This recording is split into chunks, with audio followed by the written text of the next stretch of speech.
Veronica Lake's final days. It is a tragedy. The tragic story of Veronica Lake.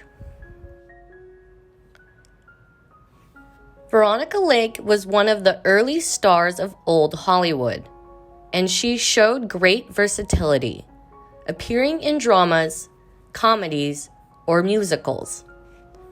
However, her legacy in film can also be held up to a cautious reminder of both the fleeting nature of fame and the consequences of burning bridges. Lake's career may have burned bright, but it was a flame that did not last very long in the grand scheme of things. With her peekaboo bang, she was an iconic image of film noirs. Some of her popular films of the time included This Gun for Hire, The Hour Before Dawn, Hold That Blonde, and Out of This World, among others. Veronica was a big screen name in the 1940s, and her success in acting seemed unstoppable. By the early 1950s, however, Lake's career had hit the skids. Still suffering from schizophrenia and in a state of paranoia, she turned to drinking heavily to relieve herself from the burden. This only added to her deteriorating mental state and, with the stress of 3 broken marriages, a domineering stage mother, a manic depressive personality, and a self-destructive addiction to liquor, she pushed herself over the edge. After 1952, she would make only 2 more films, both grade B horror flicks.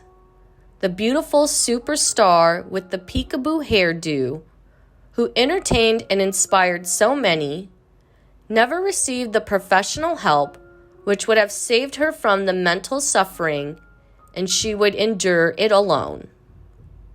She eventually frequented cheap hotels in New York City and worked as a bartender where she can obtain a steady supply of booze. She never revealed her true identity, and even her co-workers were in the dark about her glamorous past. By the late 1960s, she had reached rock bottom, holing up in her apartment out of paranoid fears that the FBI was following her and tapping her phone. Those who knew her in the 60s said that once great beauty had turned into a worn-out mess, with rotting teeth, unwashed hair, and the pasty complexion of a bloated alcoholic. Saranac Lake native James Quigley recalls an encounter with her while she was working at a popular New York City bar at number 1 Fifth Avenue in the 60s. He introduced himself as a Saranac Laker, and Veronica seemed happy to meet someone from her old hometown. Jim said, "I went to the bar at number 1 Fifth Avenue, a very chic and popular bar for New Yorkers. Veronica was tending bar, and when I told her I was from Saranac Lake, she cried, kissed me, and continued to work. What a moment."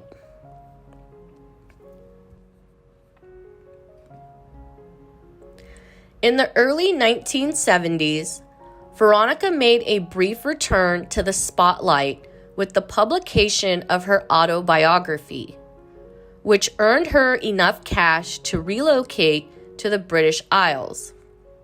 She married for a 4th time to an English sea captain, a commercial fisherman known as Captain Bob, but that soon ended in divorce.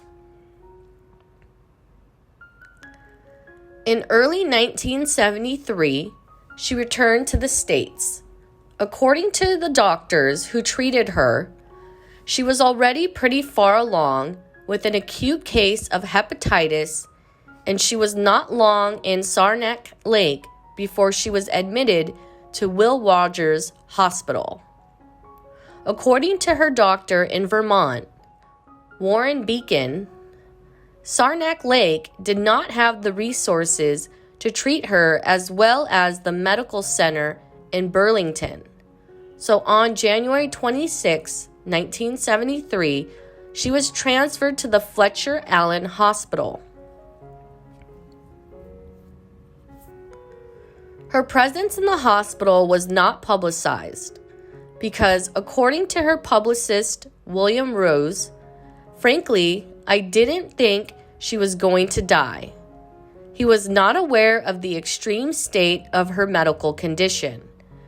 According to Dr. Beacon, her case of hepatitis had persisted for some time before she entered the Fletcher Allen Hospital, and her condition had deteriorated rapidly.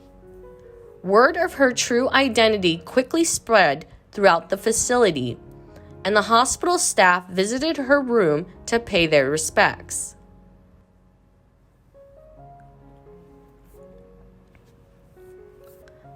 She was visibly brightened due to the attention, signing autographs for the nurses and speaking confidently of future plans. According to one nurse who attended her in her final days, she was very cheerful and friendly, happy and looking forward to the future, and still retained a shadow of her former beauty. Yet, she was also utterly and completely alone, with no guests or phone calls, a sad state for one once so well known. Dr. Beacon looked in on her one last time on the evening of July 6, when acute renal failure had set in. Early on the morning of July 7, 1973, Veronica Lake passed away, alone and forgotten at age of 50. After hearing of his mother's death, her son Michael, who lived in Hawaii, asked his father, Lake's third ex-husband, Andre de Toth, for money to fly to Vermont, but his request was denied.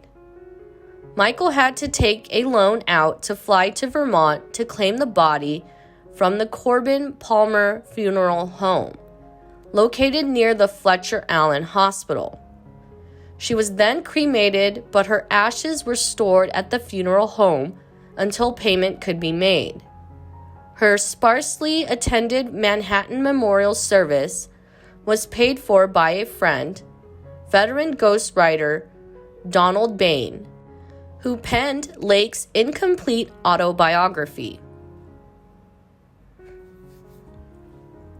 Not even her ashes made the event, as they were still stored at the funeral home in a squabble over money.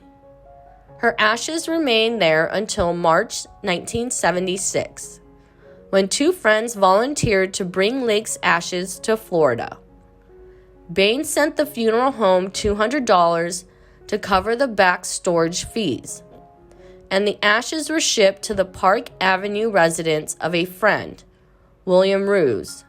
Ruse and Dick Toman supposedly took the ashes south for their ceremonial deposit in the water off Miami, but it appears that this isn't the end of the story. It is claimed that the ashes somehow found their way to a curious shop in the Catskills, a place called Langley's Mystery Spot in Phoenicia, New York. Even in death, Veronica Lake did not get the respect and recognition she deserved. It was a shame and a tragedy.